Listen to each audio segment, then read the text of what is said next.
Yeah, I don't really think that it's that obscure. I don't. I think it's one of the essential things that we all grasp the moment that we have any kind of consciousness on this plane, is that we realize that we're going to die.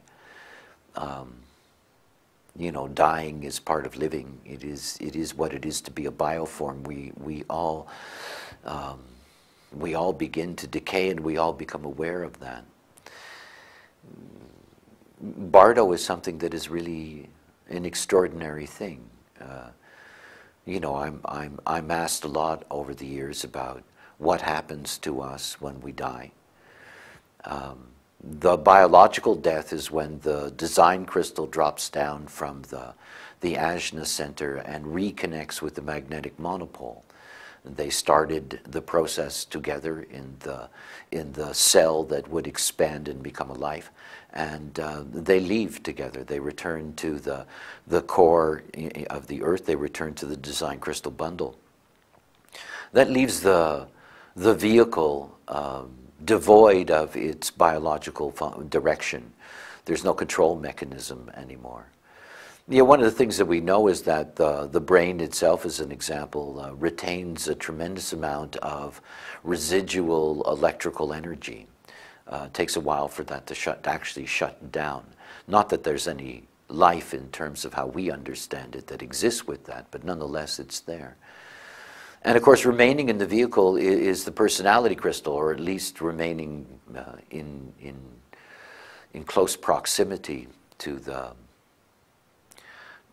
body itself. The personality crystal can take advantage of the remnants of capacity. It's called Bardo. It is what we get to experience after biological death. And the experience after biological death is something that has been documented throughout history. The various books of the dead, the Tibetan, the Egyptian, they carry with them underlying themes that have been repeated over and over again. Something that has become actually quite common in our age, with the fact that people who have died biologically have been brought back to life in various kinds of medical situations, and have shared their experiences, which were fundamentally the beginnings of Bardo stages.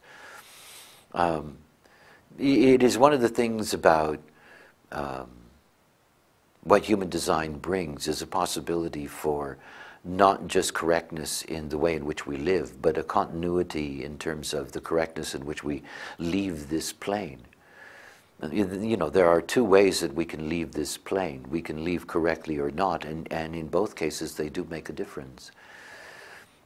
Our personality crystals are going to be, I guess the best word would be picked up. They're going to be gathered up by their source bundle, returned to the bundle. This is how the ongoing reincarnative process works.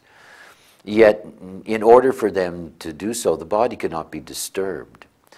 And obviously, the fact is that most people who are alive on Earth today are here in their first incarnation. For thousands and thousands of years now, we have been getting rid of bodies immediately, particularly the traditions that arose out of relatively warm countries in which bodies could not be left around because of the rapid level of decay. We have most of the major religions in the world today. The demand of the body is dealt with within 24 hours. And yet Bardo is a 72-hour process, up to 72 hours. And of course, it's one of the recommendations in the Rave Book of the Dead that the body not be disturbed for as long as possible, and hopefully for 72 hours. It's during that time that the personality crystal goes through its Bardo stages, that it gets to go through very precise experiences. By the way, all of this is available in Rave Cosmology programs, the detail of this and how the mechanics of it work. What's really important is that it's something that you consider. You know, it is something that you consider for those that are there in your life, you know, the elderly in your life, those that are approaching that time, and also to be aware of it for yourself. You know, if the body is disturbed, if the body is cremated or buried within 24 hours, the personality crystal will not get back to its source. it becomes what's called a rogue bundle, or gets picked up by a rogue bundle of crystals, personality crystals out of incarnation but unable to reincarnate. They really populate this plane. It is what people experience as demons and goblins and ghosts and aliens and all kinds of variety of phenomena that we have given names to. It is, yeah, it may be obscure to some. I remember with great humor telling my mother about this, and she's a very elderly woman. And there was this silence, and then she said to me, well, what's it going to matter? I'm going to be dead. And I thought, yes, how sweet. It does matter. It matters how we leave this plane. It really does.